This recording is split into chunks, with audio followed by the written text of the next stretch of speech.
Alright, that should be going. Hello, everybody.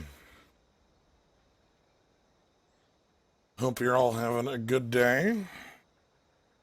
It's been a good weekend overall so far. We're going to get some magic in. We're going to just do a draft, see how things roll. Again, with the release of Ikoria this week, we've got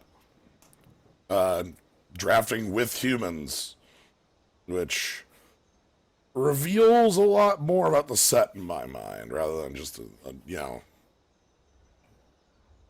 you get to see what people value and what people don't, and you get to read the waves a little better. Yeah, hello. So yeah, we're just gonna do the one, and then yeah, that'll be our stream. So hope you're all having a good time. How many of these are there? 18? 18 remaining. I already have 3. Okay. Yeah, that makes sense. No, I already have that one. No, maybe it...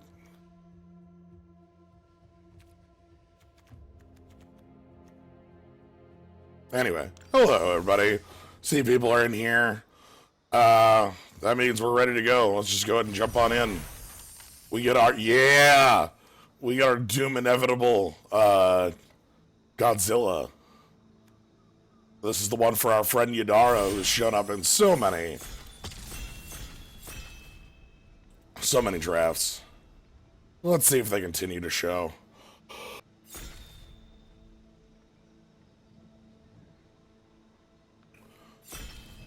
So I've been finding, I've done a couple off-screen drafts already since the first couple we did on stream.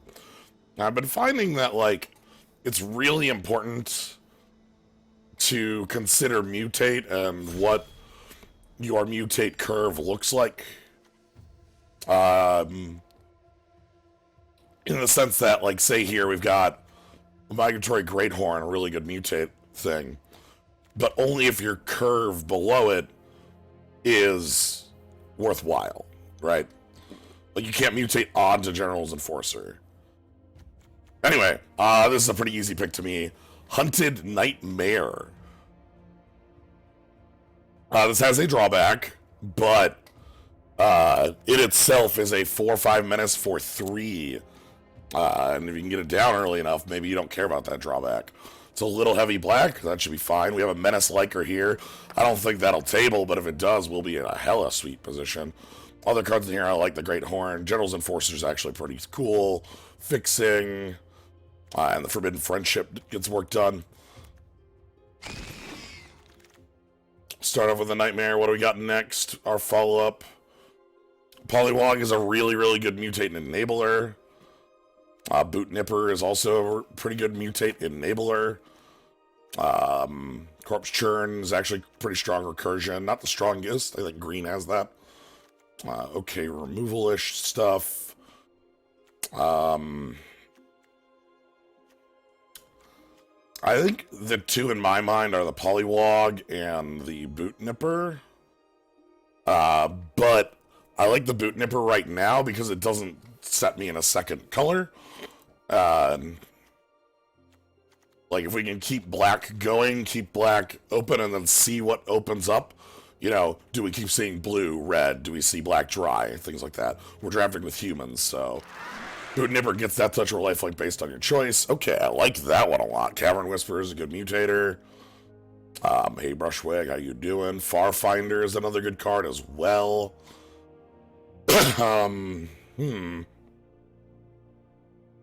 This is such a dangerous card. Makes me want to pick up blue here. Because this mentor is incredibly strong. Hands off flying, and then fly. Each creature you control with flying gets +1/+1 counter. I also think the Cavern Whisperer and the Farfinder are real good picks. Farfinder is a good mutate target that helps you out.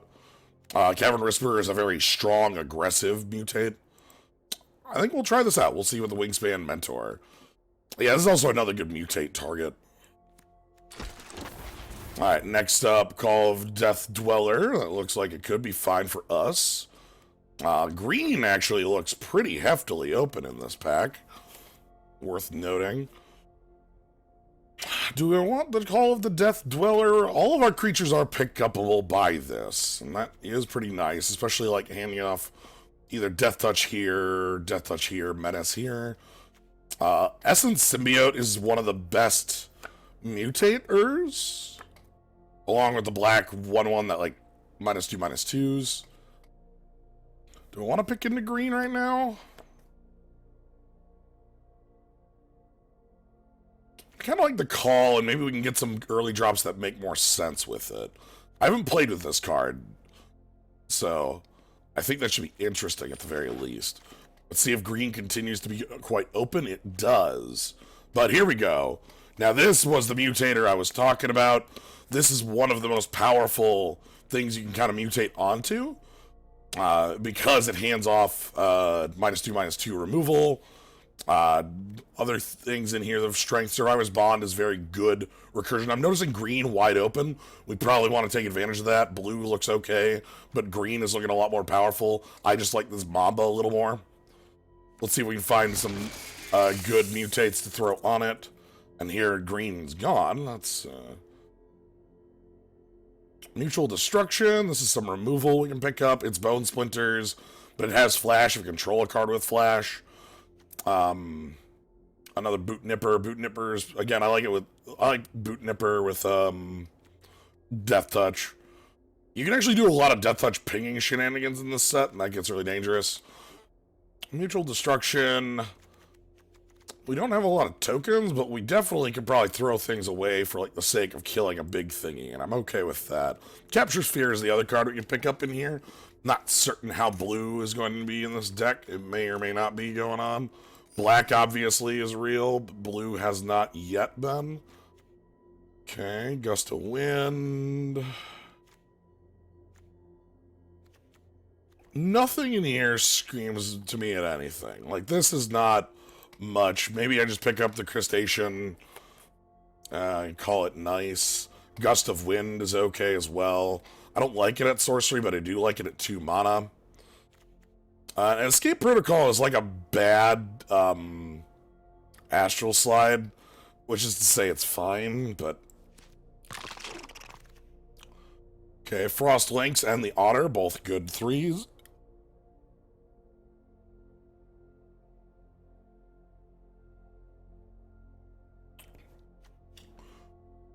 Probably between the two.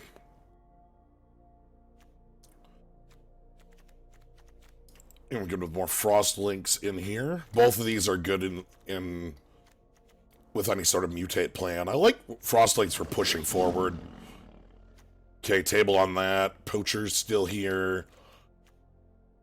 Probably okay having a Poacher. I don't know like having too many humans, but like we do. This is a pretty good one. Sack creature, gain life equal to toughness, and to draw a card. Can't sack itself, but you know. Removal's already coming. You also can pick up the Blitz Leech. So I have no idea how you draft Ikoria at all. Well, it's a very, very different world because the mutate changes the, like, value of our very small creatures. You know, things like Boot Nipper. This is a piker that either gets lifelink or death touch. Yeah, that's fine, whatever, but it's really important to have this on your curve because, you know, if you can, on turn 4, all of a sudden mutate into that and make it a 4/4 Menace lifelinker, yeah, that's like right here. We even tabled our Cavern Whisperer and the Farfinder. Tabling the Cavern Whisperer tells me that black is the correct choice. But yes, also, hello, Doc. How you doing? Let me go ahead and... do that there. Alright, let me get those eyes open. Yep.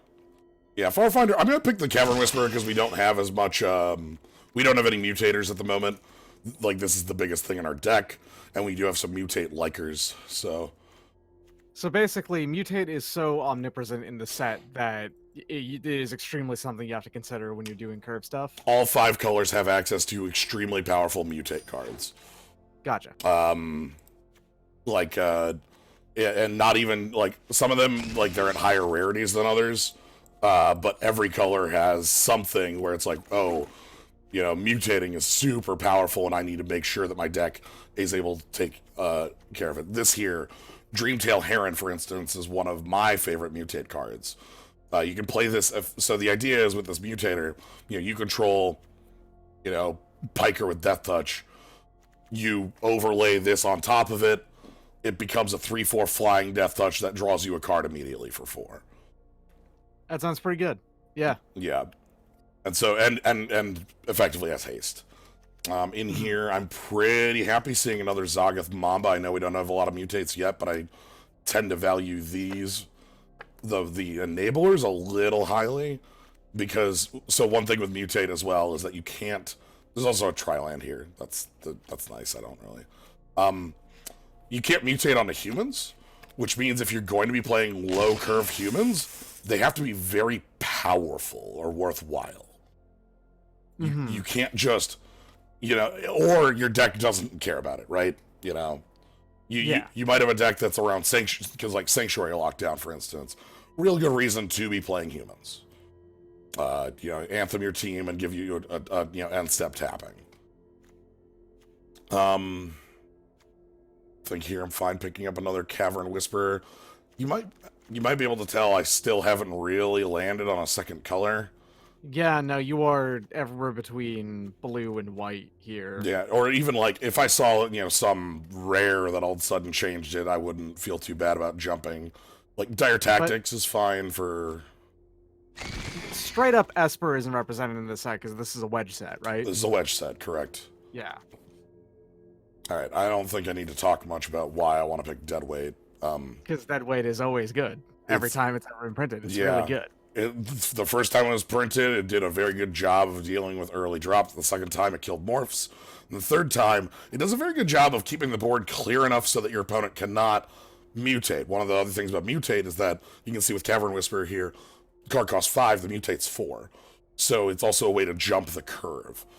But if they don't have that board, all of a sudden, like, their turn 4 is nothing rather than a 4/4 menace attacking you. So.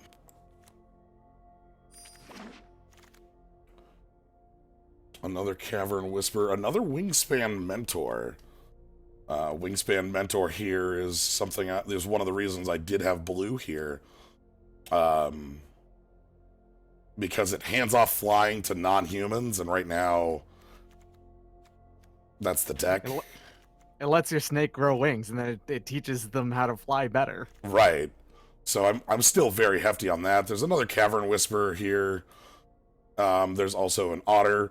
The Otter here is a good mutate target. You know, you play this on 3 and then 4. Boom, it's a 5/4 attacking and drawing you a card or something like that.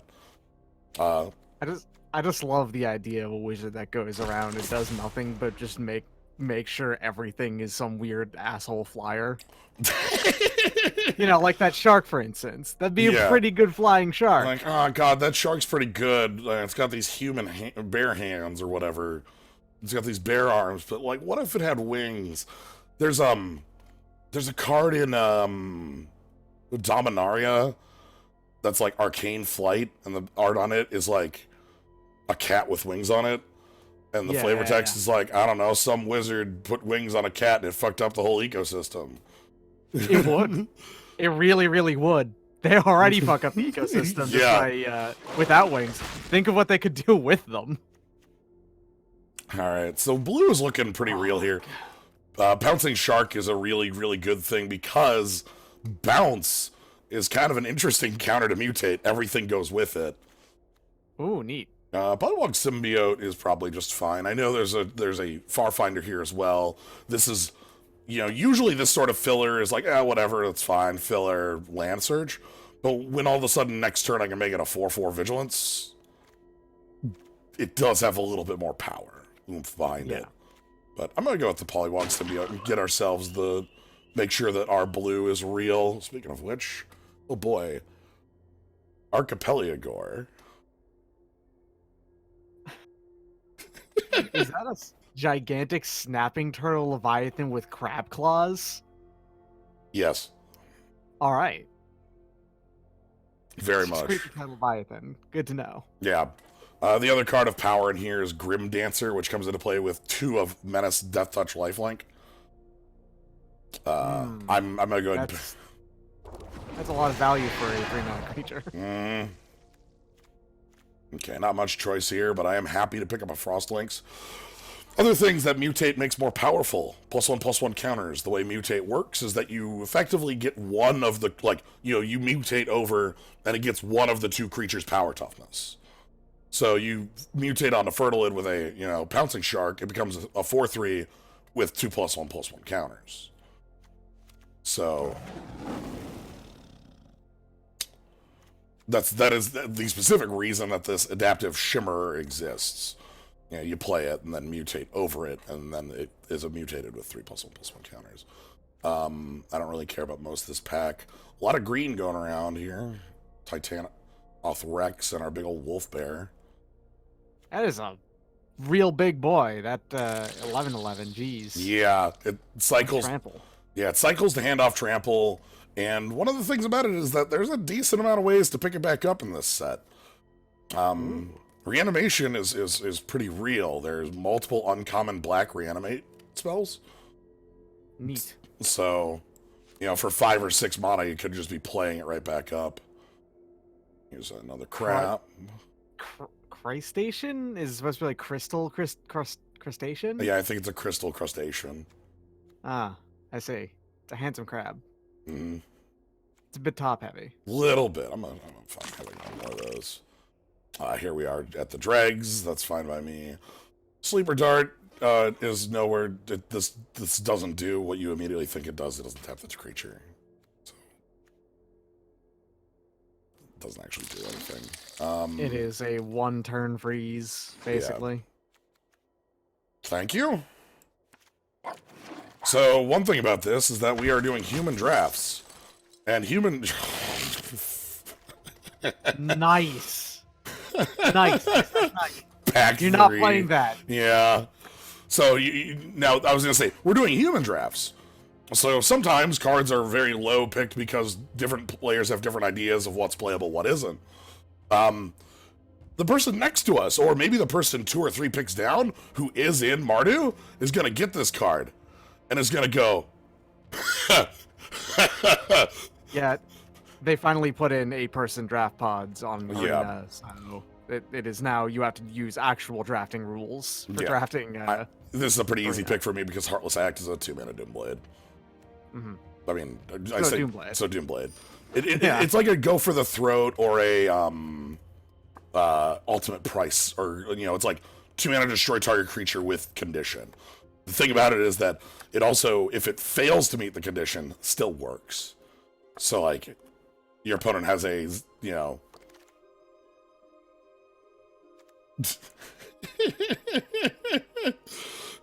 Large. big.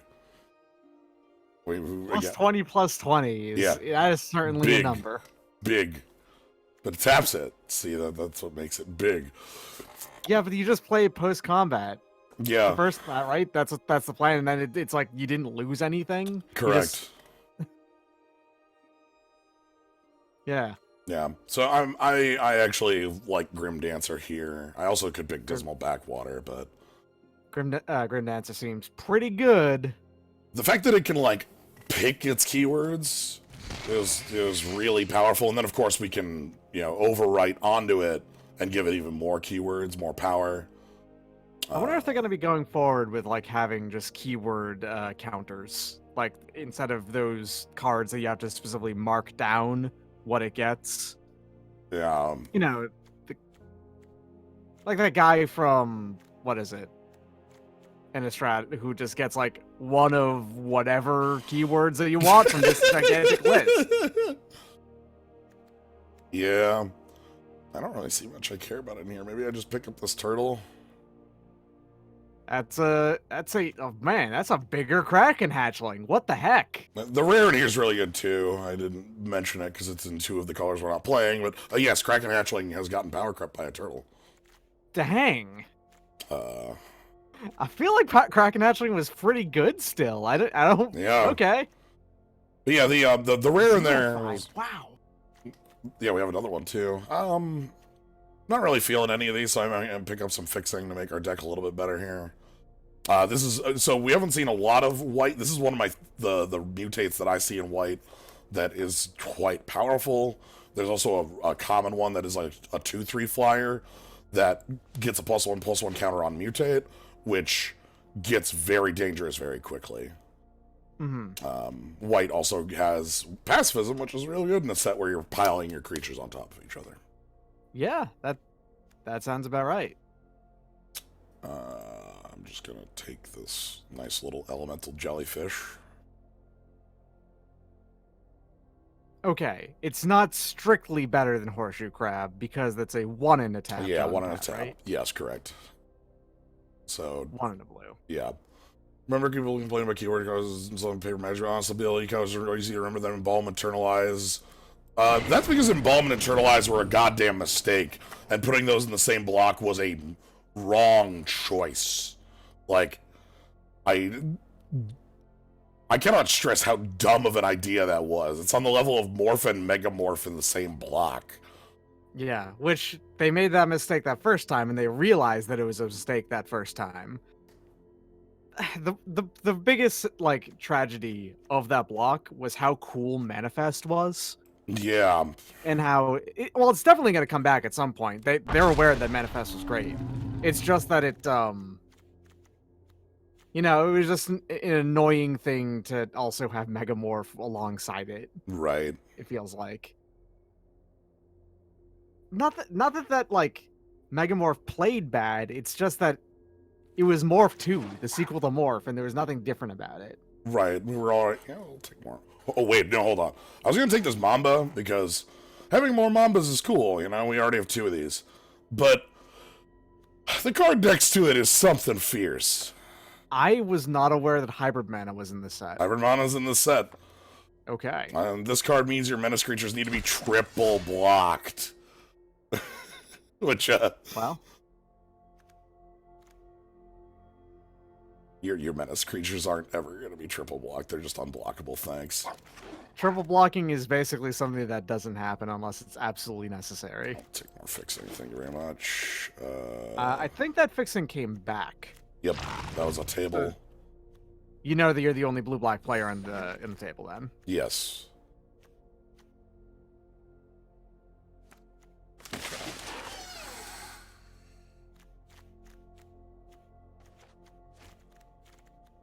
But yeah, so this thing, we don't have a ton of menace to go with it, but we do have some.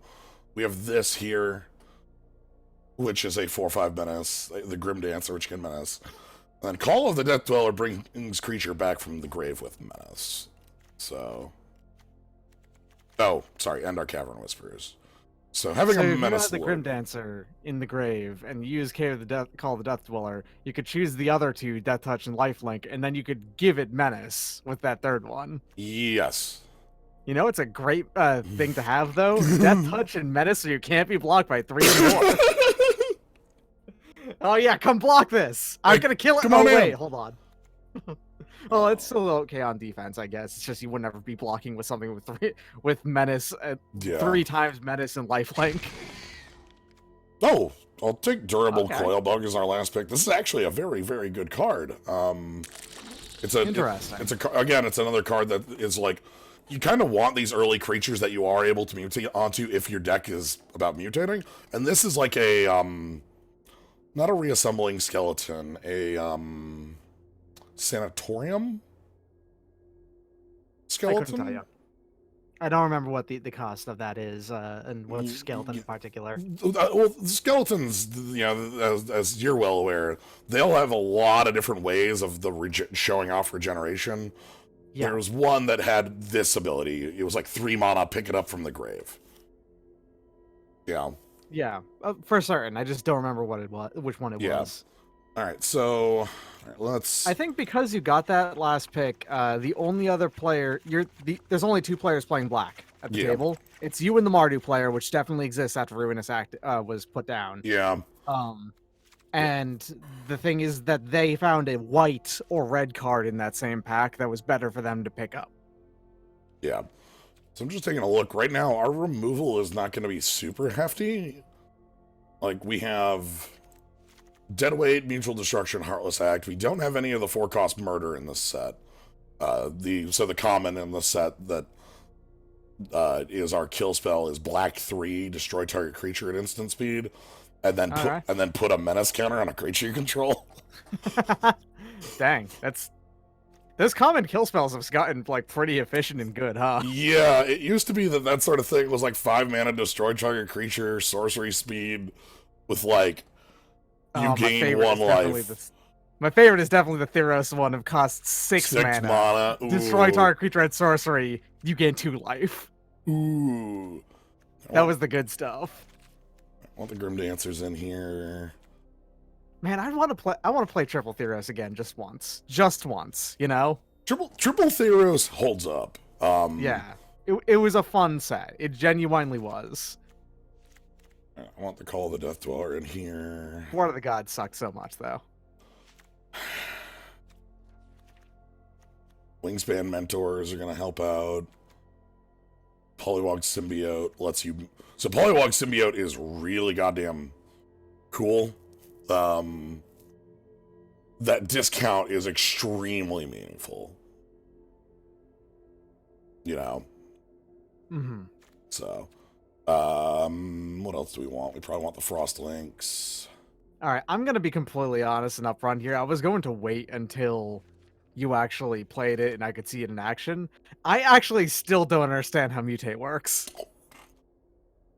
So, you know what? It's a super... It's an ability with a lot of text and a lot of hidden text. So okay. So we can quick... You cast a spell for its mutate cost, put it under or over target non-human creature you control. They mutate into the creature on top plus all abilities from under it. Okay. So let's take an easy example. We play Farfinder on 3. Yep. We have a Vigilance 1/1 with this coming to play ability. On turn 4, we mutate Cavern Whisperer onto Farfinder. Yeah, it is now a 4/4. We have the choice. We can we can make it a 1/1 if we want it, but okay. You can either put it on top or on bottom. So say we have this 7/7 and we mutate onto it with something else. We probably want to keep the 7/7, not the 4/4. Right. Yes. So what it would become is a 4/4 Cavern Whisperer with Vigilance, Menace, and it's coming to play ability, which it doesn't do anything, and when this creature mutates, which will do something immediately. Okay, so the keywords also they collide together into being both in the same card? Yes. All text. So all text. It is functionally you put the cards together and now it is like you choose the best of those. Yeah, you staple all of the abilities together and you choose which CMC plus power toughness you want. Right? All right. That is a mechanic that probably that is a mechanic that likely has a lot of rules shenanigans going on, but when you're playing it makes perfect sense from a understandability standpoint. Yeah, it's just a pile of creatures, Yeah, but I bet it's also a Judge Nightmare on edge cases. Mutate is exceed summoning. There's a reason I use overlay for the word on it. But yeah, so to talk about a couple of those rules oddities, we play Farfinder on 3. We mutate Cavern Whisperer, which is casting the creature. That is. Yep. Okay. They kill Farfinder in response with, I don't know, deal 1 damage to target creature. Cavern Whisperer resolves as normal. It just becomes a 4/4. Okay, so that means that it updates. It's the fact that it just. Okay, you still cast it for the mutate cost. Yes. But because the thing you cast it on was killed, that means it turns into as if you just played it from your hand as normal with a discount. Correct. And it does not count it. It also will not trigger the when this creature mutates text because it did not mutate. It just that is weirdly counterintuitive for something that in action makes sense. Yeah. Okay. Yeah. What else? All creatures. So say we have a stack that's Farfinder, Pouncing Shore Shark, Cavern Whisperer, because we wanted to continuously bounce, something like that. So it's a 4/4, Vigilance, Menace, Flash, with a bunch of mutate text. If our opponent were to, mutate their own Shore Shark and bounce that creature, all three go together. Okay, so you pick up all three of them. Yeah. Is the idea. And that will happen wherever they go. So, So that means if you kill one, they all die. If you pick them all up, if you exile one, they all get exiled, and so on and so forth. Yes, and they will, it's one creature, but they're all together. It counts as one creature death when it's killed. It doesn't count as 3 creature deaths. But, say you play O-Ring on it, and then you kill the O-Ring. Do they all come back? You now get a Farfinder, a Pouncing Shore Shark, and a Cavern Whisperer all detached. Okay, again, legally speaking, knowing the rules, that makes sense. But in that case, that's super counterintuitive. Right. With O-Ring, it might make a little bit more sense. With flicker effects, it gets silly, where you're just like, I'm going to flicker this and an army appears, and it's like, wait, what? Yeah, okay. Mutate is a bizarre mechanic. Yeah, I'm kind of for them getting this experimental, but I bet, Again, say we had this pile, our opponent goes to kill it, and we cast target creature gains persist in response. Okay. Creatures with persist do technically hit the graveyard, don't they? Yes, they do. So, okay, when it comes back, does that come back with 3 +1/+1 counters on all 3 of them? Or only on the base creature? All 3 of them will get 1 counter. Okay, sure. I'm for it. It's extremely silly. This is wild. Okay. Again, they are all 1 creature. Anything that happens to them is together. So another thing, when you cast a Cavern Whisperer, this is just going to be the mutate rules corner here in between the draft. When you mutate Cavern Whisperer, nothing comes into play. Okay, so the mutate also has no enter the battlefield effect attached to it unless the thing underneath it dies? Yes, correct. Okay. Yeah, a couple of people are pointing out it does say non-human creature you own, you can't mutate under a threatened creature, etc., etc. Okay. That's to avoid some really weird rules questions of what happens to that creature. Yeah, that makes sense, because then you have joint ownership of cards there that will cause problems. Yeah, you can mutate onto a token, and it will either be a token or a non-token, depending on what is on top.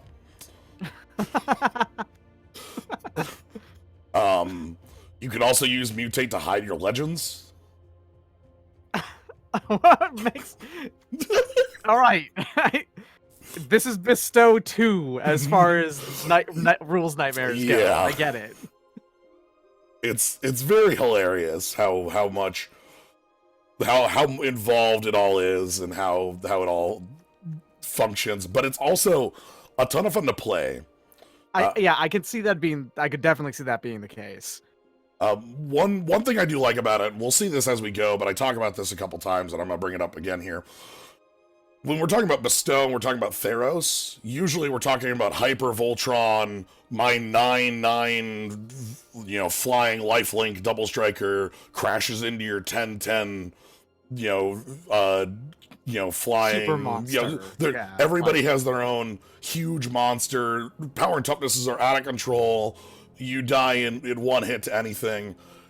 Because this doesn't, it's not additive. It's not like a 4/3 and a 4/4 becomes an 8/7. Yeah, it's not quite as Voltron heavy, because the numbers don't get as wild as they did in Theros. You just end up making your crappy creatures good, and every once in a while you find something like this that's like, oh, it's huge, but that's because it's a 7 drop. That's just normal huge, though. That's not, super huge.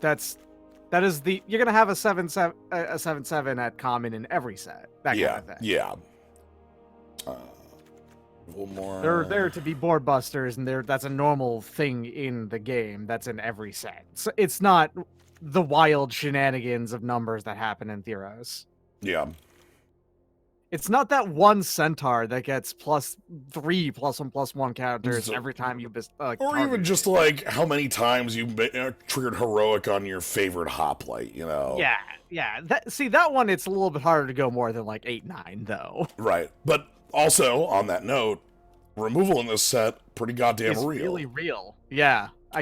You have deadweight and okay, that one too, dire tactics. Neat. I'm considering playing this. It's Vendetta that exiles for us. I would only have the Farfinders to fetch for it. I guess I have Evolving Wilds too. It's not actually that bad. I don't want 3 planes all in one. Thank you very much. Splashing for a removal spell. The idea here is that I really don't think our I take a look at our deck.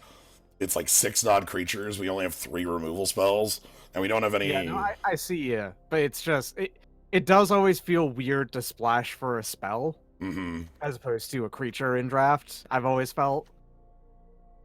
That's just me though. I'm sure it's fine. And we have enough fixing for it that I don't feel bad about it. I just need to make That Evolving Wilds and the Farfinder, the Firefinders. I didn't see you got 2 of them. Those definitely will forgive all sins on that front for sure. Yeah. Okay, so that's all of our lands. I have a 3rd Farfinder, but I don't have it in here. You probably don't need a 3rd. You're not that color heavy. You have 3 double black costs. Yeah, that makes me maybe want one more swamp here. I think you want one more swamp over the island. Yeah. Just looking at like 1-drops as well. Yeah. Honestly, this deck is very black heavy. It's definitely also sub blue, but black is its primary color. Like this isn't even double blue. This is yeah, fake. that's single blue. That's fake. You never. So there's a number of cards that it's like you're not actually casting this, you know? Yeah. Ideally, you cast that for only 5 if you have that frog out. Yeah, and so yeah, Logical brings up there are a couple cards that do kind of play to that style of like huge. We even saw the +20/+20, but like.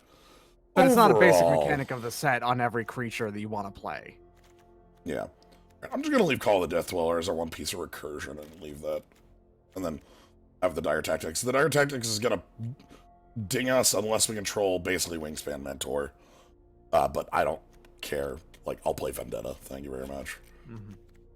So, the way that the draft pods work in this, it's you do the 8-person like actual person draft, but then you play normal, giant pool of players. Yeah, you just play against people. It emulates the league system on Magic Online. Yeah, very directly.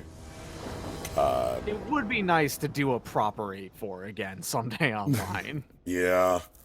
Maybe not even an 8-4 specifically, just the same structure as one. This is a keepable but not good hand, I think. Yeah, well, if we find land 3, we find land 4, and if we find land 4, we get to swing in with a 4/4 Vigilance Menace. Like, yeah, and that's good. And like, but it does require you to draw that land. Yeah, I'm going to keep this specifically because we're on the draw. And also because we're holding this, and it makes me feel a little better about it. So. Mutual Destruction here is again, it's a Bone Splinters that if we control a flash card and it has flash, I'm playing it effectively. It's just a Bone Splinters. You do have a flash card. Yeah, I have there's the Shark that has flash. Oh. Okay, that's another way for this hand to come out a little bit swinging better. Yeah, that's also really nice because it makes a better mutate target. Makes a dangerous mutate target. Just got to get that 3rd land. A 3rd swamp actually would be nice. Yeah. If we can play this Hunted Nightmare before they have creatures. Now, no. Yeah, it's a GT right there. Yeah, whatever they play versus this, we couldn't Heartless Act. Okay, that's funny. Okay. Alright, I am actually... Remove up to 3 counters from target creature.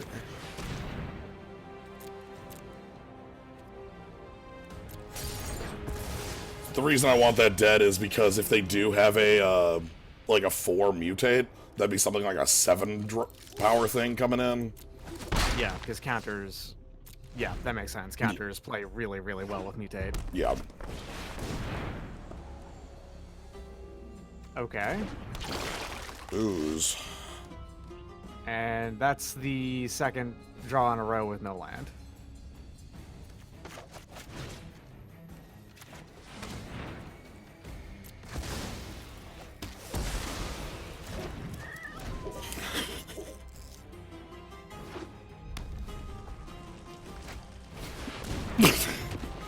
Curving out, buddy, huh? Stop it. So this thing, when it hits you, it makes another creature with trample, and then whenever creatures with trample hit you, they make more creatures with trample. Ah, it overruns you. I see. Very quickly. I really wish you had a Grim Dancer right now to get Death Touch. You can Hunted Nightmare to have just enough power on the board. Yeah. Problem is that gives this Death Touch, and like, I do not want to have a Death Touch Trampler kicking my ass. Mm-hmm.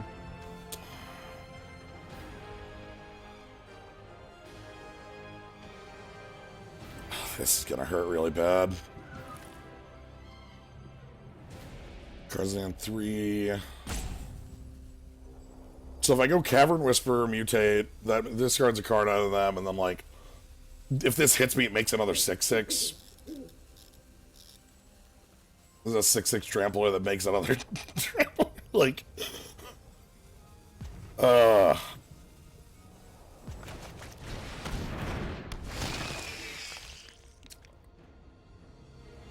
right, so.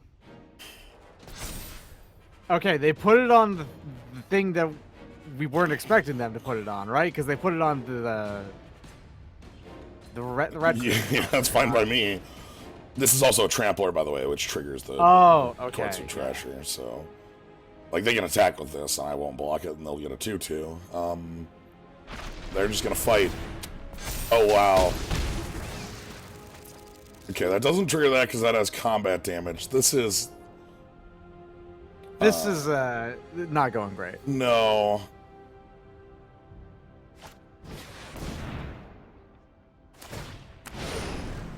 So that again gets bigger because that was a 2/3 base. Yeah, okay, let's move along. Yeah, they're making a 10/10 on that hit. Yeah. Yeah, that makes sense. So Nasty. that one very, very much was just the act of not drawing that third land on time, slowing us down too much.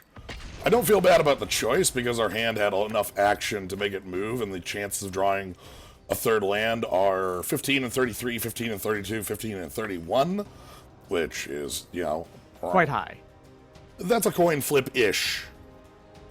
No, it is a 10/10. It says whatever one or more, which means it's a singular trigger that treats all of them together. If it said whenever a creature with trample you control deals damage, that would work the way you're thinking, but This is better. yeah, I like this. Yeah. That's got lands to play, that has cards to play. Yeah, it's good. We got a double black. Oh boy, I'm gonna give that cat that touch. Oh boy, this thing ain't being blocked. Excellent. The good stuff. Alright, so this cat's gonna get Death Touch. Is that how this works? Yeah, okay. That looks like it. That is indeed how this works.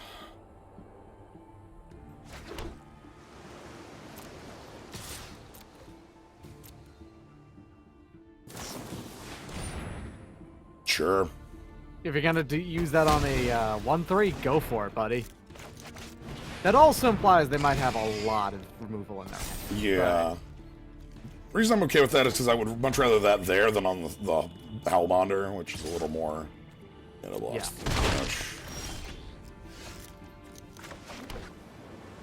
Okay.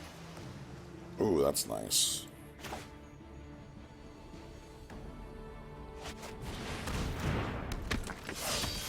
Okay, getting in there.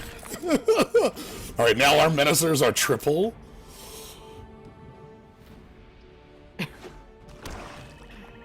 they have the menacing kanji floating Yeah, over them the- now, the- more so than normal. Yeah.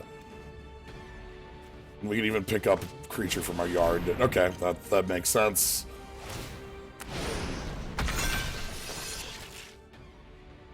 Because I can't mutate onto this. That's a human. Correct, yeah.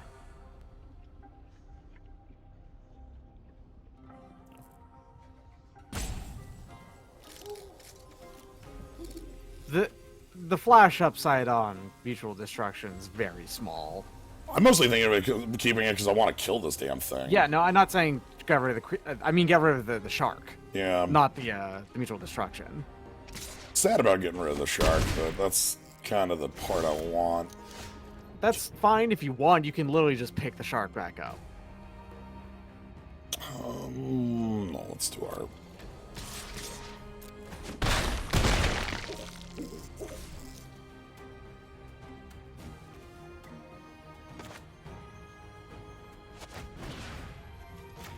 So this grabs a 3 CMC. And then Oh, okay. 3 CMs. Okay, I thought it was. yeah. I guess I probably shouldn't have expected to be able to target anything. It costs 3. When was the last time they printed a just unambiguous reanimate from the grave that costs less than 4 or 5? Yeah, that's not... A very long time ago. Is the answer to that question. Mhm.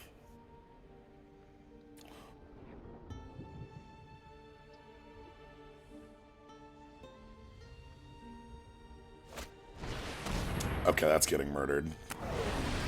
Chomp.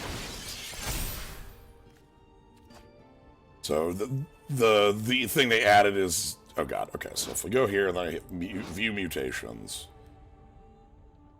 we can then see all the cards under it. But you can't block any of that.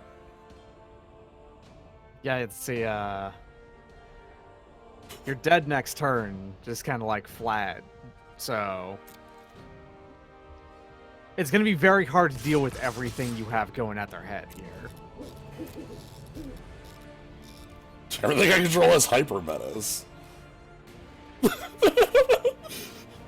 No? It has menace, buddy. What? Were you really gonna go? I guess because you want to take even one less damage, sure. But that is the 1/3. You know? That's the one we do with Death Touch.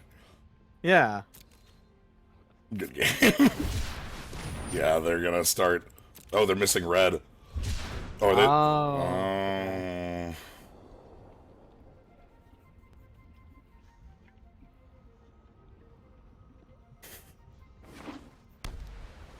I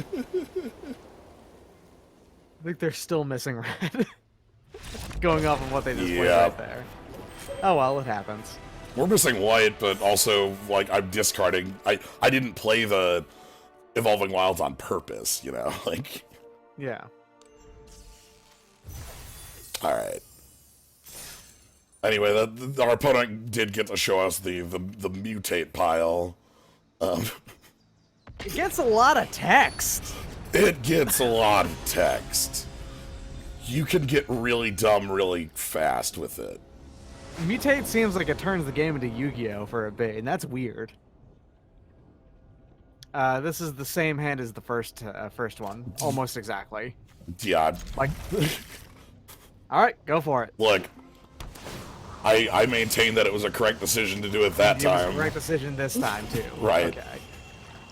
Just because You can get I lost a 100 down, 13%. Yeah, so we can Yeah. Glimmer Bell, we can play the Nightmare. Ooh, that's a good. So this is very good because it's not whenever a creature you control mutates. Whenever this mutates, it's whenever a creature you control mutates. So. Ooh. Yeah, that works on anything, All right. including itself. So. Yes.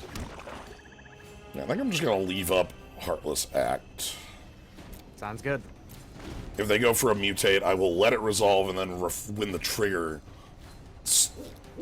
happens, I will kill it.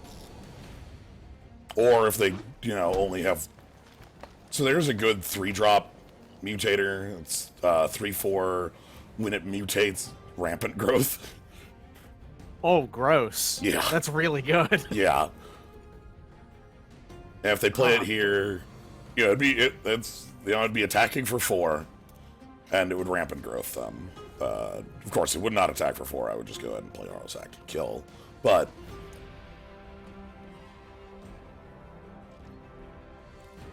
okay. Yeah, the idea is that once the mutation has happened, the 3/4 is on the table. Then you would Heartless Act kill it in the act, and then Yes. it wouldn't get this counter. Gotcha. Yeah, so we're gonna destroy this one now, see what they do about it. Because I want an open board for my Hunted Nightmare. Yeah, this means nothing that they have gets Death Touch. They play a 3-mana 4/5. Yup. You know, in the business, they do call 3-mana 4/5s really good. They call that Woolly Thoktar. Yeah. Or, Leatherback Baloth? Oh, yeah, which one of them is... One of them's a 5/4 and one of them's a 4/5, right? Are Yeah. those- Yeah. Oh. Look, really good. It's really good with a keyword. I forgot it had Menace. It has Menace, too, because it's dumb as hell. 3-mana creatures with So- Urnamjin level downsides. Yeah. Okay, so the set. Okay, we're just gonna go ahead and play that Farfinder. This set does have a red kill spell that's like a big kill spell. 4-mana sorcery, deal damage equal to lands you control. Ooh. It's a very powerful good, just a target creature. Okay. So once they get to their 5th land, they could knock us out. Melameth, thank you very much for the sub. Listen, I was worrying if they just printed a new scred with how you described that for a second. All right. Oh. Oh, hi. Right. We have a splash color. Okay. This is a pretty nifty one to mutate onto. It's not like super great, but you know, you're not gonna feel bad. Like, you know, you're not gonna get power toughness, but you are gonna get evasion. I hope the Farfinder lives because then I can play the Cavern Whisperer on it. Scred is target creature only, right? Yes, no, Scred okay. does not go face. All right, so they basically did print a new scred. Yeah, it's that just- happens to just cost a little bit more, but Yeah. goes to any land. Yeah, yeah, it's just lands you control instead of snow you control. Oh, and scred is also snow permanent. Right? Oh boy! Ooh, we got big boys coming in. Funnily enough, they can block now. Yeah.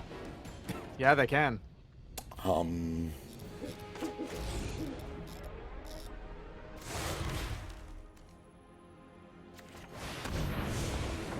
Get yourself a menacing Vigilance Haver, Yep. Here's our menacing Vigilance Haver. which also forces them to discard. Okay. Pretty happy about that. You know, on 5 lands, any hit we can take out of their hand is probably real. And I am going to attack, mostly because I want this Ivy off the table.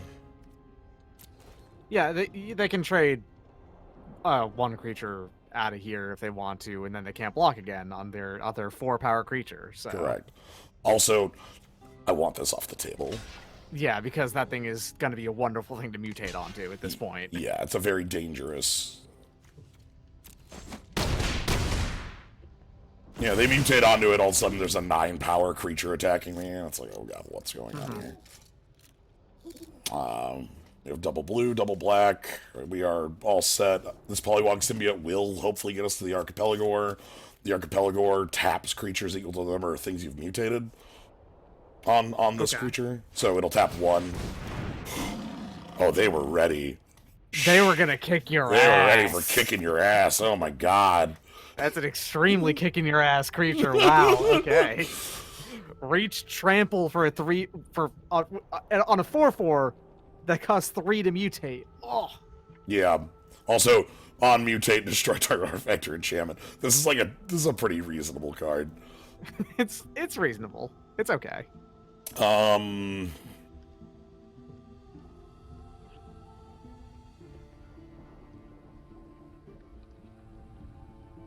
I think I'm just gonna get out some board presence. No better board presence than a frog. Yeah. 2 cards in hand. They have one with 1 cycling, which is... So cycling's in the set, and there's multiple cards with cycling, 1 colorless, or generic. And the stop, really? yeah. Dang, okay. That is a, that's a good number for cycling to be at, and its cost. Yeah. I'm gonna choose not to attack, because a 4-5 does, you know, hold this off. Next turn, we can get the Pouncing Shark, or if we draw an untapped land, we can Archipelagore and, like, put it on Glimmerbell. I've got a question. What do you think is the highest number that they could put on a card that has cycling that you would still say that it having cycling is good, you know? That you think it's still playable to cycle every now and again? This is no text attached. This is not, like, Decree of Silence or something. Nah, it's like basically just have any... just like, imagine whatever card you want. What is the highest number that you can imagine yourself paying the cycling cost on? 5? Cycling is really good, is what that sounds to me. Yeah. Alright, I can... Like, that doesn't exist, and 3 is the most we see in generic on this set, but... I'm gonna go ahead and...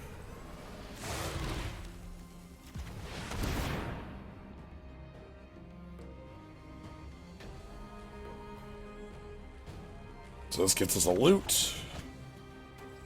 And you can play that. Yeah, I'm gonna discard the... Discard the Farfinder, because the Call of Death is just a Farfinder with text.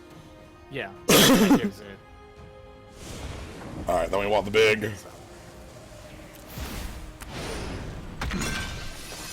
And we are going to bounce your Mutate card, because this card has reach. That card has reach! Wild. Yeah, they might get to use it more. Yeah, I'll take action. I mean, you don't have any... I don't think you have any enchantments or artifacts in your entire deck. So... its other line of text is irrelevant, but powerful. Yes. So. And besides, I don't think they're really going to be able to handle your board after this turn, regardless of what happens. So Right. I think they need fight spells, and they need them very quickly. Like, they need to play this, and then they need to run through. Because, like, right now, I can just Frost Links, I can Frost Links Dire Tactics, so... Or I can Mutate Archipelagore and tap them both. if you mutated Archipelagore onto the Pouncing Shark, wouldn't that also... That would tap both and then bounce a creature. Yeah, that sounds the most disrespectful thing you could do here. That's what I'm going for. You have a lot of ways to get out of this. Hello. And if they kill the shark in response, I get a 7/7. Mm-hmm. Yeah, I'll put this on top.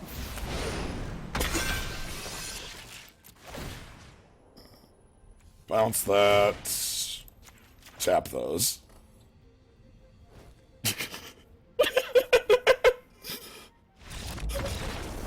And there's the disrespect. Yeah.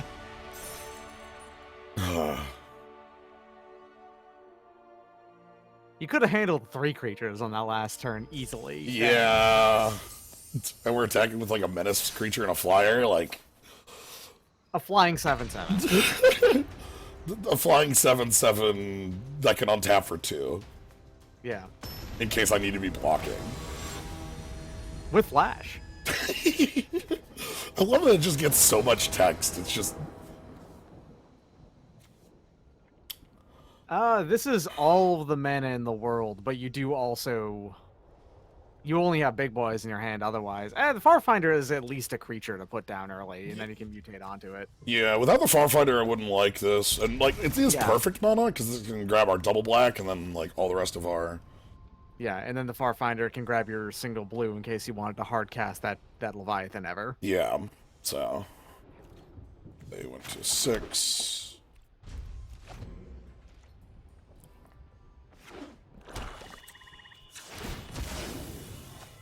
Yeah, I guess it really is that creatures in this set, if there's a flyer, you have to kill those priority number one. Because they can all of a sudden, like, become hella damage. Oh, hey, boot Yeah. nipper.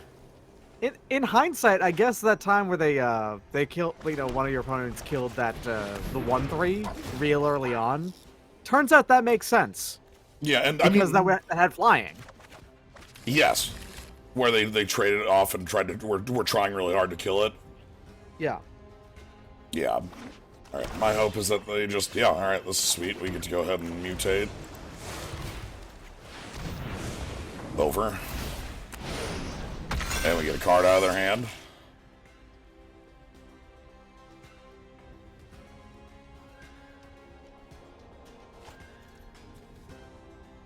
Okay, we got a 6-drop. This is a kind of nifty one. It's a 5/2 for 6. Yeah. Gosh. It's an odd sort of like maybe double kill spell. Remove all counters from that creature.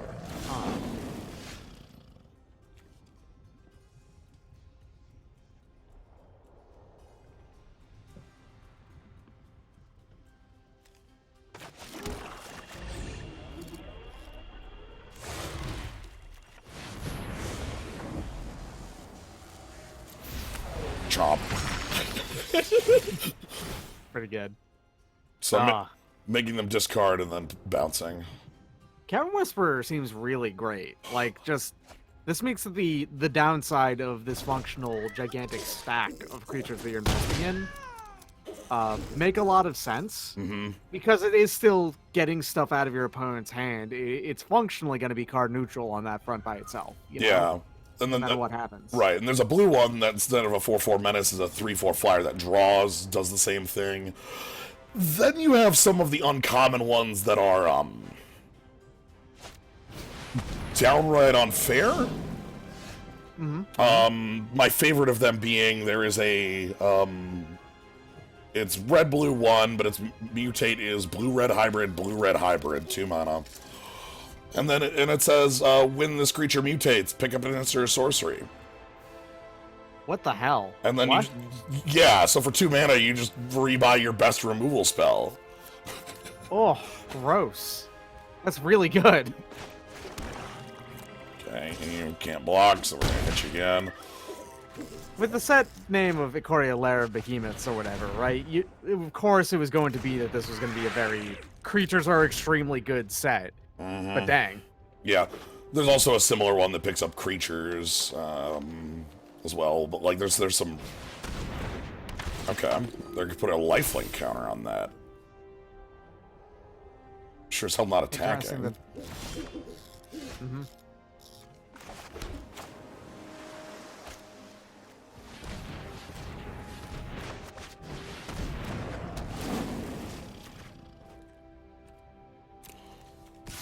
Yeah, and then if you want, you can pick that back up with your call, and you'll have a keyword-heavy hiker.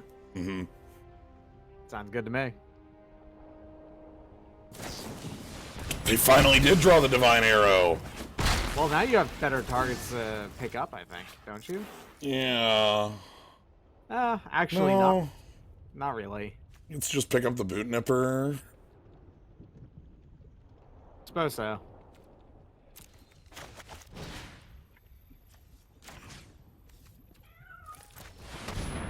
Okay, give me the lifelink counter.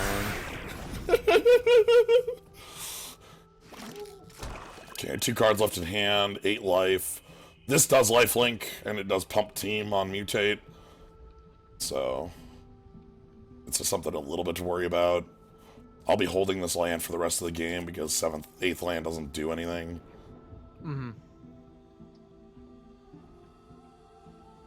Especially since you basically don't draw cards. You can, in fact, you only ever loot cards. Yeah. You don't ever get card advantage off any draws. Yeah. Maybe something missing from this. Alright, what's there? Did you actually pick any up, though? Like, I feel like you didn't. No. Anyway, that's fine. Like, you're gonna just go ahead and discard this swamp in hand. Sure. That's great. It's got a lifelink counter. Oh, no, right. It has but a I counter. can remove that. Yeah. Yeah, I can remove that. Like right now, the reason I feel like we're in a losing they're position. going to swing in to gain health and get back up to 8. But then in the middle of combat, you remove it, and all of a sudden, oh shit! I'm not getting any life back. Yep.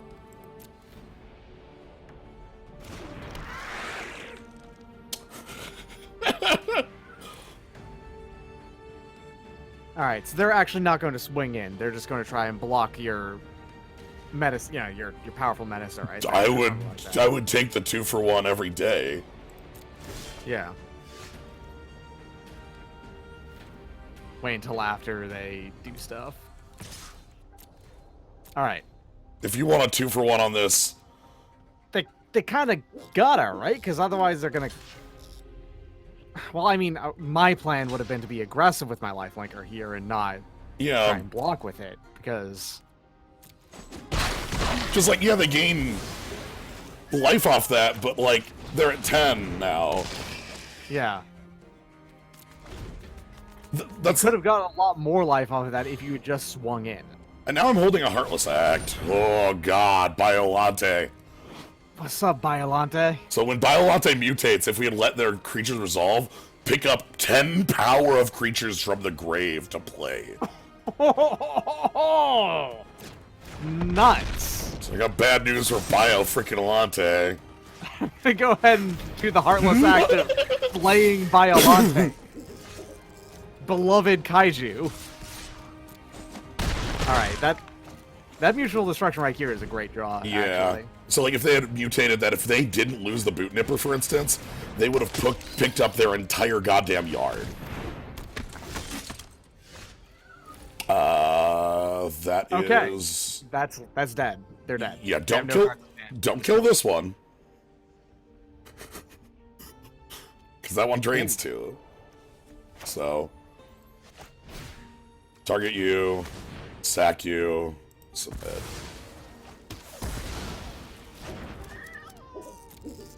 And we get to attack for 4 minutes. Yeah, because that drains 2 on death, which it's actually, again, it's a pretty good, just small body. They consistently print pretty decent in limited 1-mana Scorpions. Mm-hmm. Scorpions are a pretty good 1-mana creature type. Alright.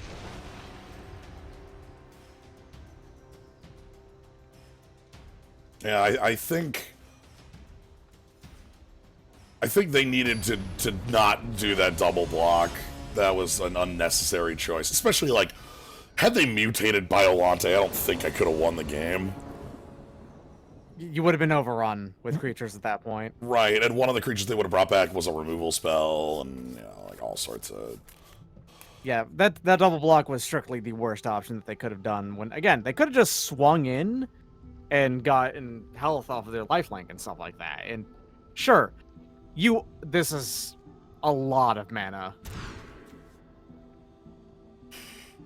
This is less mana. This is questionable, but I think the power of, like, Frostlinks in a Whisper plus Howlbonder or Wingspan Mentor to fly up is, like, more powerful than the risk of not drawing the 3rd land. If we don't draw the Black Source, whatever, I still have Frostlinks and Wingspan Mentor, and then we can Cavern Whisper. So I think we're just going to put Archipelago back down to bottom, and we have a Shuffle effect in the deck, so, we have a Terramorphic or a You get an Evolving Wilds. Evolving Wilds. Yeah. Yeah, mutating Biolante is 7. Oh, do they not have the... Yeah. They had 6 mana. Yeah. Frostlinks. This wizard doesn't have flying, but is jumping to, like, teach flying, I guess? Well, they can cast Flight. magic that gives other things wings. Yeah. But they can't cast it on themselves, you know? Right, it says ally, and targeting restrictions are always a pain. Exactly, yes.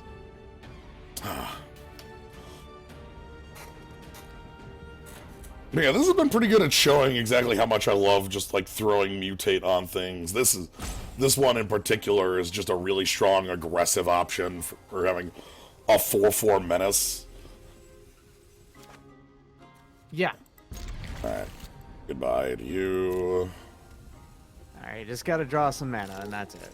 Yep.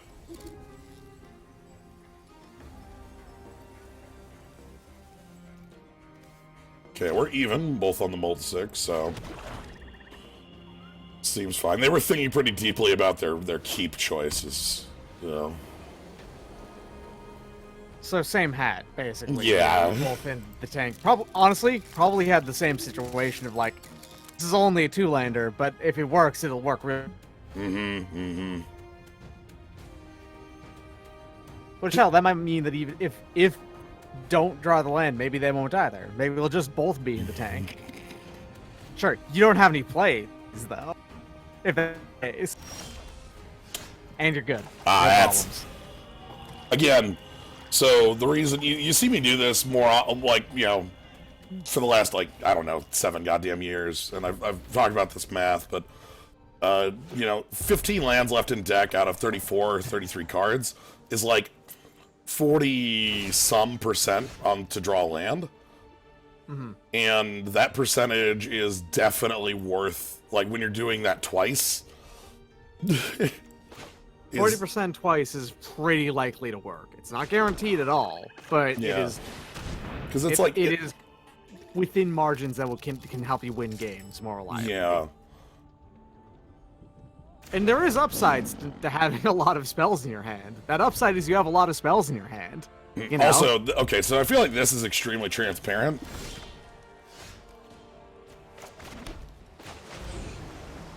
But doesn't look like they had a, you know, they might, you know, kill spell in response. I feel like Frost Links into no board is a very transparent play. Oh yeah, it's you're just foregoing any upside for a Grey Ochre at that point, right? Yeah. All right, so let's go over. We get a card out of their hand. We attack. If they play, you know, Divine Arrow or whatever, we're still on the up and up. No, seriously though, whenever you'd like hover over a card now that's mutated, it is extremely Yu-Gi-Oh card now. Yeah. It has a scroll wheel on it. That's just one. Yeah, that's just one mutated creature. Ah, Okay. All right, let's that's fine. We have a couple cards that make this like still function. I wonder if Hornblower is a sign they're going to go back to instead of each other creature and then having the effect that's on that creature just be printed on the card. They're just going to go back to. We can just assume that you know what what we're doing when they say that that's a thing you can do, right? Yeah. Right, I'm gonna go ahead and play out one of these. I know it only gives the keyword to that, but Cloud Piercer here has reach and is big. You can see all the birds. Yep. Scale birds aren't even as small as normal scale birds for a like dinosaur-sized creature. Mm-hmm. Does that say more about the size of things in Ikoria, or does that just say that dinosaur is actually not as big as you might think it is? Those might be really big birds, and the whole point of the scale birds is not to like show the size, but the height, right? Like, you know, we're just showing that birds congregate where this dino is. So it's which means it's really long. It's got like a real long snake body underneath. Yeah, oh my god, yeah. So like the ground is way down here, so it's.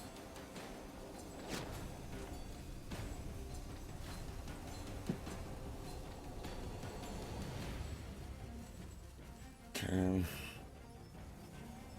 It does, however, show that it can reach up to flying creatures, though. Yeah, you're right. Yeah. It avoids that pinned to the earth problem. Which is not a thing I even thought about until it got mentioned relatively recently. A creature that's been pinned to the earth can still fly. But when you have tightening coils. Yeah, that removes it.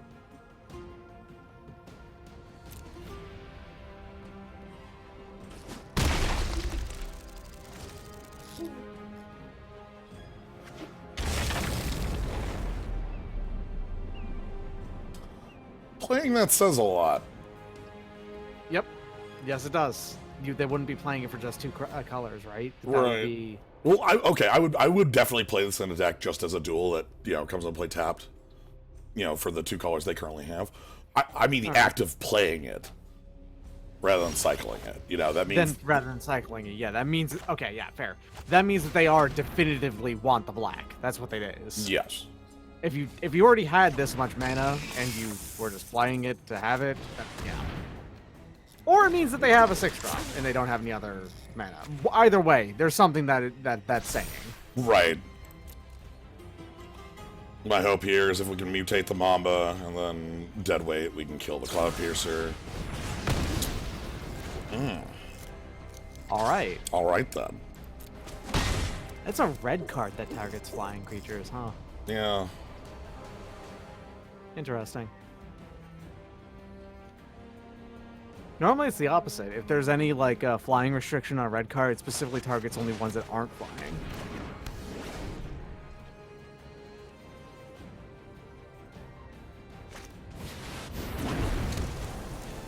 They had a 6-drop. Alright, yeah, then I guess they might be just playing it as a second cycle.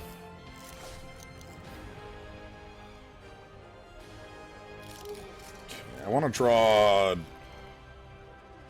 Bone Splinters here. Every time you say that, I feel like you're about to say Bone Splitter. And I really wish it was Bone Splitter. Be a decent draw too.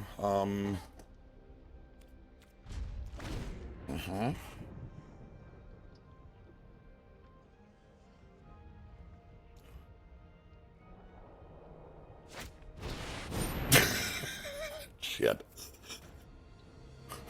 Reptilian Reflection. Whenever you cycle a card, it becomes a 5/4 dino with haste trample. Alright then. Is your last card a cycler? Kick her ass with powerful dinos. Ah, nope. Okay. Well, make the blocks we got.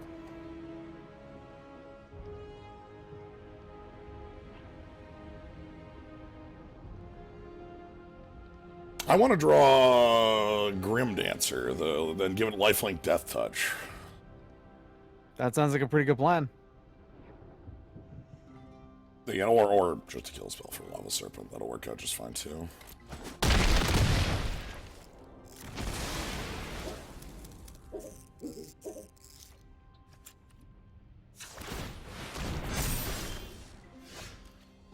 Well, that's Bone Splinters. That is Bone Splinters. That does what I want. Target you. Sack you. Now you gotta just worry about cycling cards. Yeah, now any card they draw with cycling is this huge threat. That doesn't kill kind of me, immediately but kills God damn it. Yeah.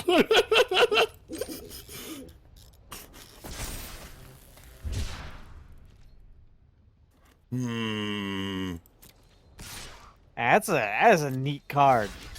Basically making it a 2-mana 5. Well, it's a 5/4 that you have to activate for 2 mana, functionally, depending on what cards you have in your hand. Yeah.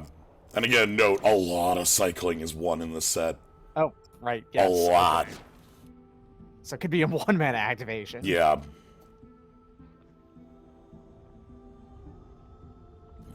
me take a look. This is cycling 2, cycling 2, cycling 1, and the land 2. is cycling 3. Yep.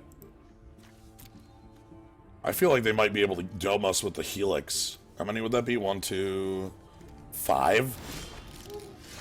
Well, you're dead. Not if they don't draw a card with cycling. Good point. If they don't draw a card with cycling, and... Yeah, alright, fair enough.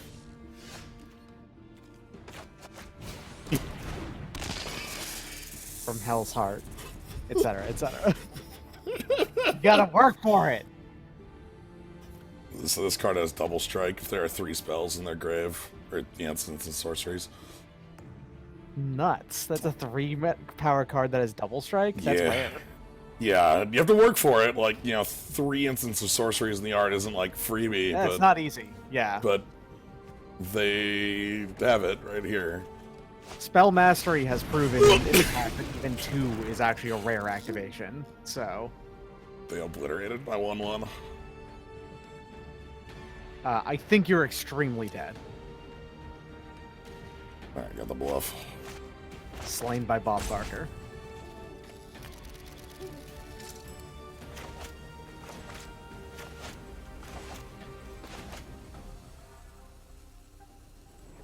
Your opponent should just kill you now. Okay. They should be able to defeat you now. Yeah, we busted on the wheel. 105. Over $1. All right, let's keep rolling. Yeah, one of the cards that is like a payoff for that deck that I think is really sweet. There's a 4-mana instant for red-white 2 that is a Lightning Helix for X, where X is the number of cyclers in your yard. So, you know, if they have 5 cycling cards in their graveyard, it's 5 damage, you gain 5 life. Instant speed, any targets. Might keep this. We've been doing this one a lot, haven't we?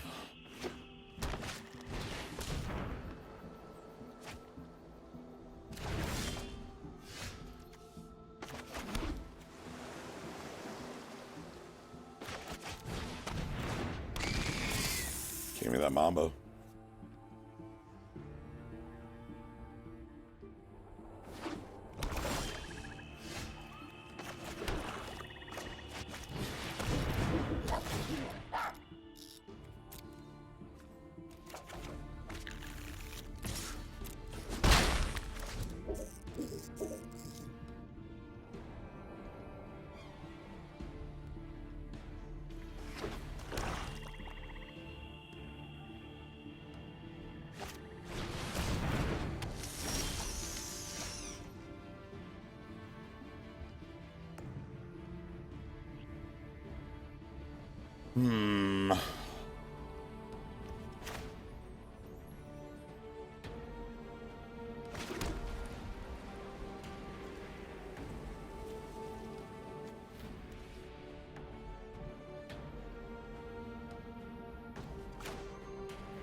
So they played this spider.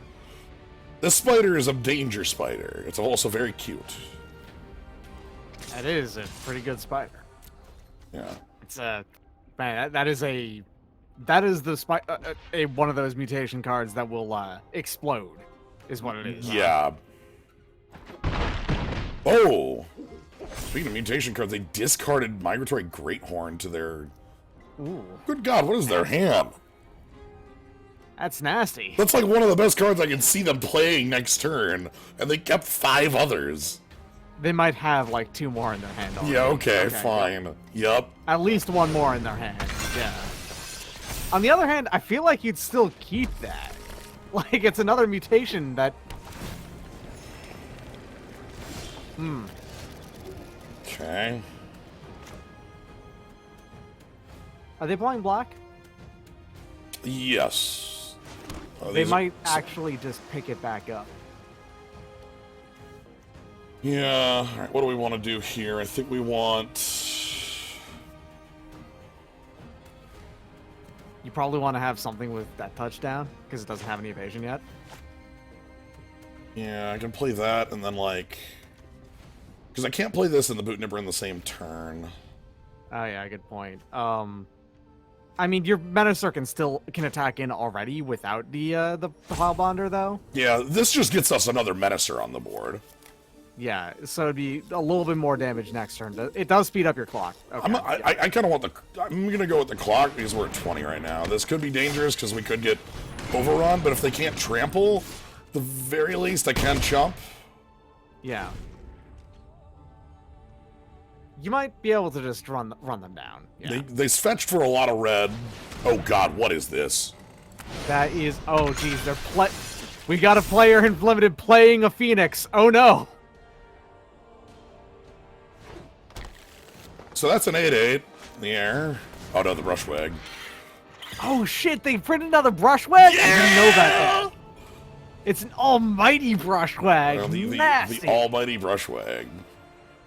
King of the beasts. Mm-hmm. So, excuse me. Do you flying reach? Whenever this mutates, you can make a feather, and the feather just picks up the phoenix. Whenever it mutates, grab a land. You're going to chump it, and then you're going to kill them next turn after this one. Yeah.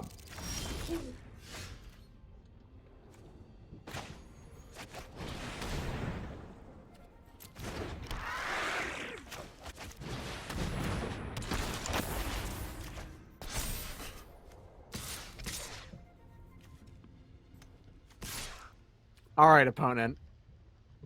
Can you deal with these extremely menacing creatures and also get through your Death Touch flyer? Yeah, so now we have a Death Touch flyer.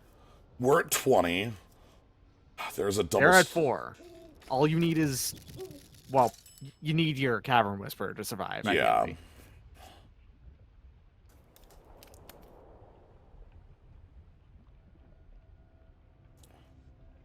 They have mutate cards for days in their hands. They have to, right? Like, just functionally, because if they keep on discarding them, that means that they've got some. They might... So, they could be, like, looking at removal and deciding, what the hell do I kill? Do I kill the flyer? Okay. That's dangerous. That's scary. Yeah, that means I think they might be convinced that they can kill you this turn. There's a double strike trick. If they also played something that, like, turned it into, I think... It's currently a 4/4 base right now and has 4+1/+1 counters on it. They would have to play a creature that was... I guess functionally they'd have to turn it into a 12/12, which, no, that's not happening. That's game. Oh, that's even, like, quadruple game. Let me quick, have some fun with this.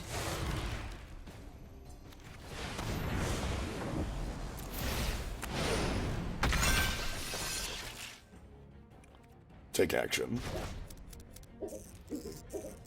I want to say a good on Wizards in this set so far for making Menace finally feel like the real proper red-black evasion mechanic it's supposed to be. You know? That Menace Lord, the one that says you have to triple block, is... Like, it's hard for me to describe how powerful that card is, right? Like... Yeah. It's basically reads all your creatures with Menace actually read unblockable. Right. Which is good. Turns out that's a good set of text. Yeah. Alright, we didn't actually need the shark to top deck there, and All Out would have still won us the game. You're not gonna get me to not keep this, Wizards. Listen, it's not punished you so far, except for that first time where it totally punished you. Super punished us. Yeah. Oh, okay. And here we go. Now it's time to not draw the third land.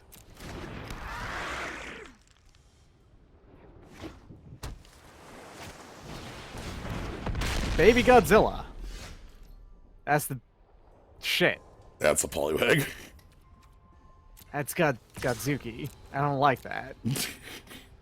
I don't want that guy around. I am completely fine with this trade. Okay, they're not. I very need that off the table. Green has a lot of mutates, as you would expect. As we've seen, I guess. And that makes them, like, looting plus... Stop it! No.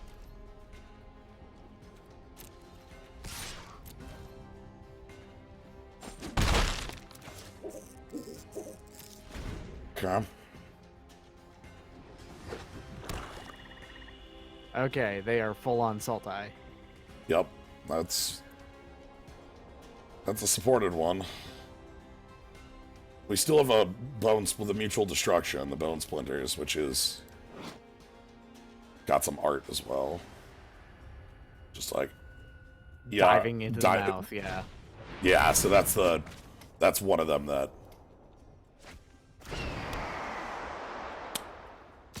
They just cast it, huh?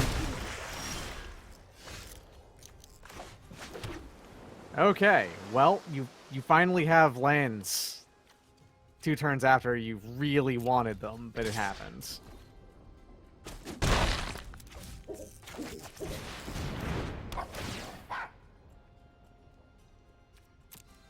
We still need swamps here.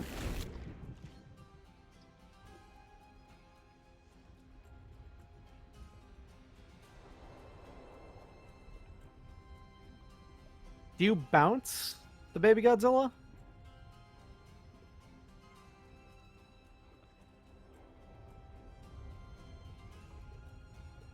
Unless there's a mutate stack, I think so. Yeah, because it being on the table means you don't really want to bounce the Heron.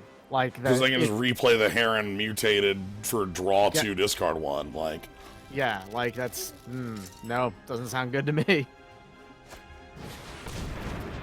Okay, so which colors is that one? That is that's the Abzan ones. Okay. That's 2 of their colors. That makes sense.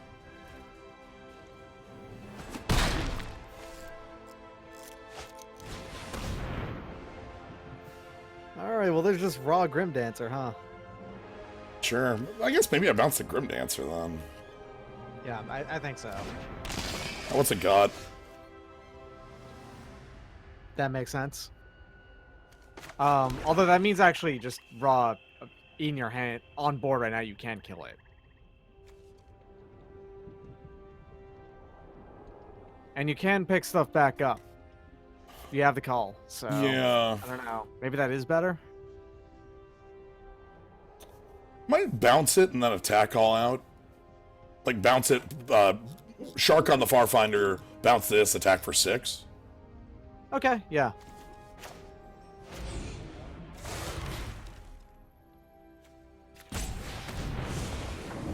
That might change how what they say it comes in with as well.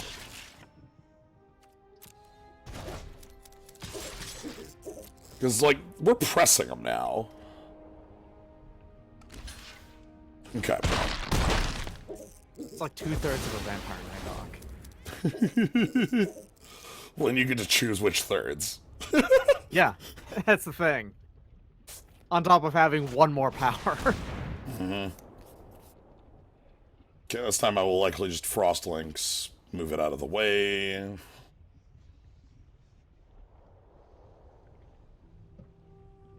And then see. Menace replacing flying in this instance. Yeah. Also, presenting you with, you know, hey, look at the skull on the head. That's a really handsome creature, yeah. It's just flat out the black mana symbol, too. Like that skull in particular. Yeah. Hi, I'm the iconic black card of the set. You're going to be playing me a lot. I want them to attack for 3, because I think that's a mistake. So my idea here is that I'm a Frostlinks hit them for 4. They'll go to. That's actually fine. We'll Frostlinks hit them to 4. You know, hit them for 4. They'll go to 6.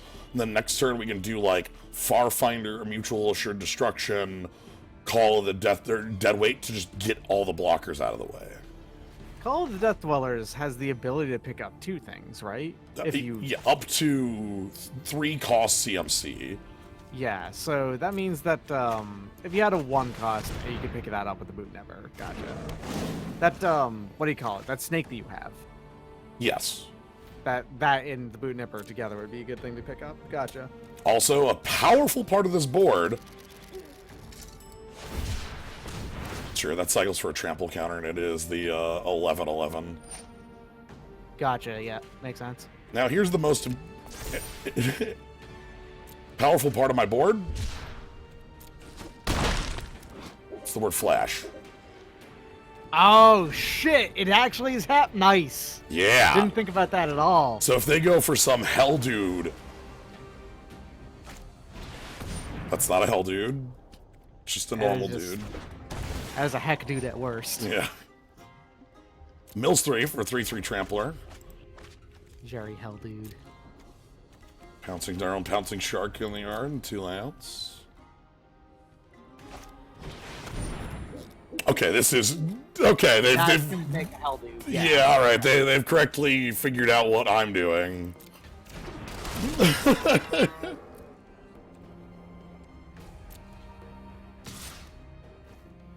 They're playing around the fact that you have some form of removal is what it is. They probably don't know exactly what.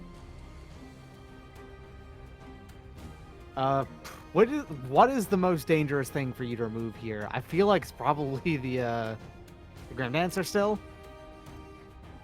Yeah, I think I'm gonna wait. I'm actually not gonna flash this. I'm gonna wait till next turn. Okay. Because there's certain top decks that could win the game with the 6 points of damage. Gotcha. Makes sense. It's not one of them, but they existed.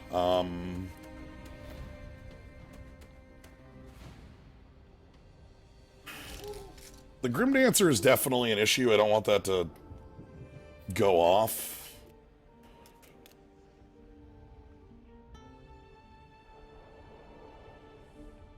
How can I deal lethal damage to you?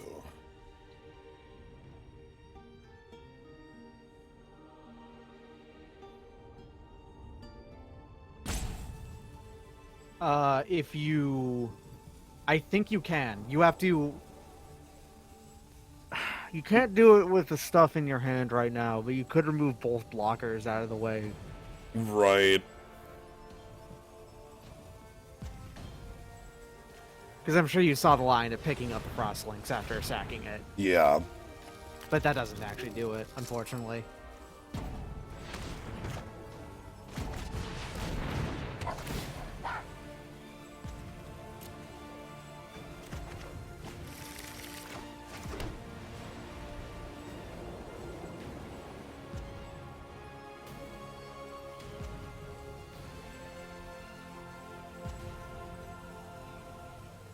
Is it still worth getting in the 4? I think so.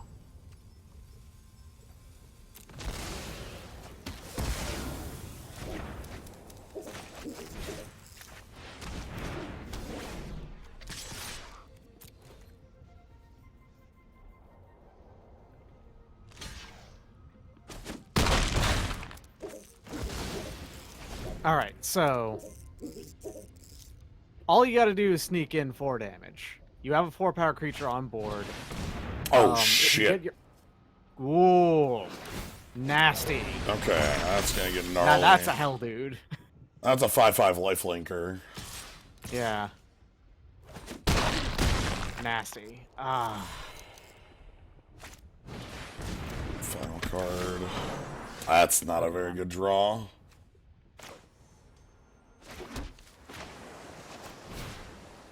You were dying slowly off of that flyer regardless, so I don't think you chose wrong. Yeah, the reason I went aggressive there, killing the blockers, was the hope that, like, we could, if they attacked all out like that, without that trick, like, they still would be, like, 1 point from dead, and a number of our top decks could get us out of it. Yeah, if you would draw a, if they hadn't been able to do that, if you drew your Menace Mutator, you could put that down, and they could block one of your 2 creatures, but they wouldn't be able to block both, for instance, like that kind of thing. Okay, from here, they should just attack with the bird and kill us. If they attack with both, they will have made a dire mistake that maybe we can punish.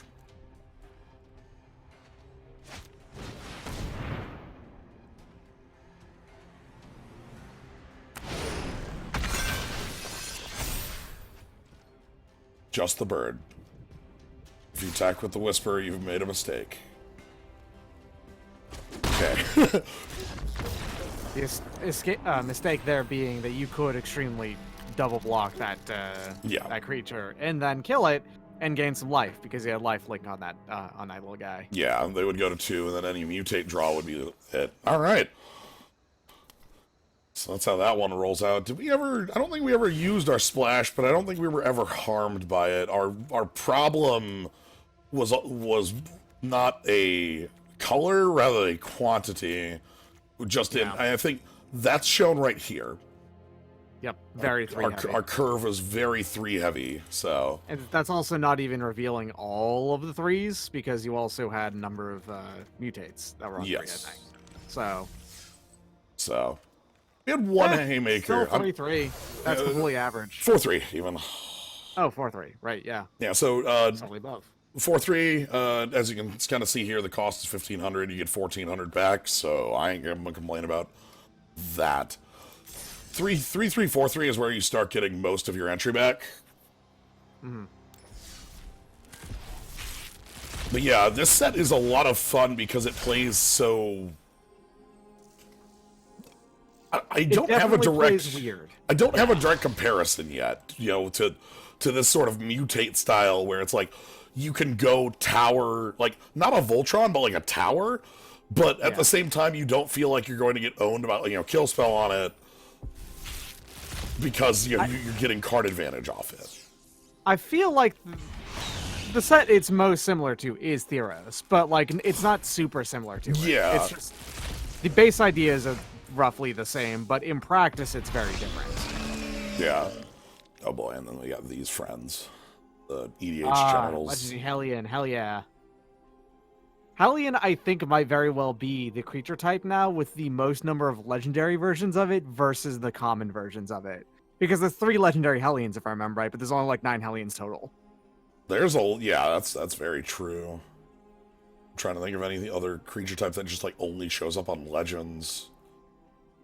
Because there's this one, there's the I think there's a couple of jobs that basically are that. Like, most advisors are legends outside of the ones from Portal 3 Kingdoms. Right.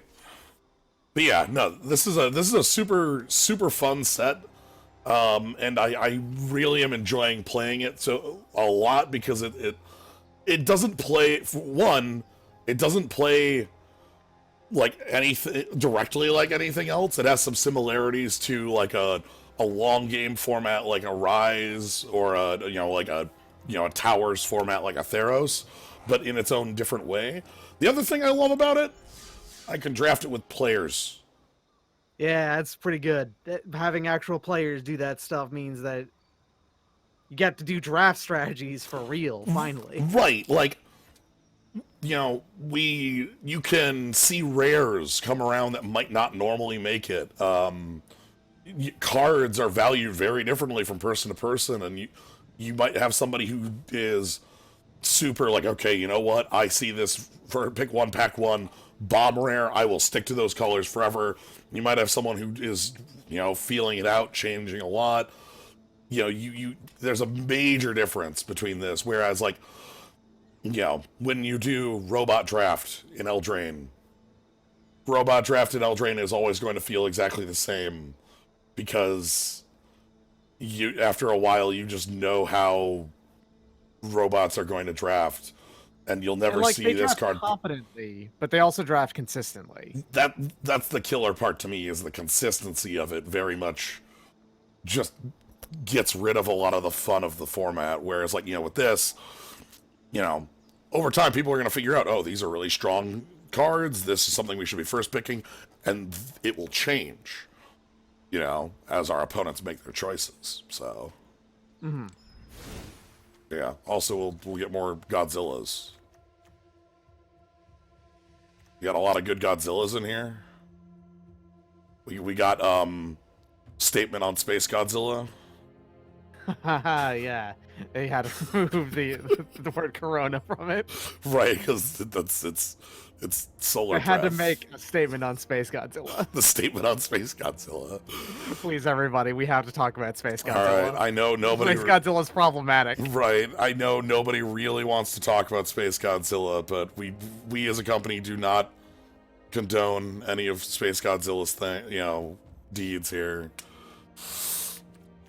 But yeah. I can't believe Wizards of the Coast actually uncanceled Space Godzilla. So, anyway, that's Ikoria. I'll be doing some more of this on Tuesday. So if you are interested in that, you can always follow, see when I go live, all that jazz. Subscribe, you know, support the stream, cool skulls, cool slimes. You can also check out Doc's stream.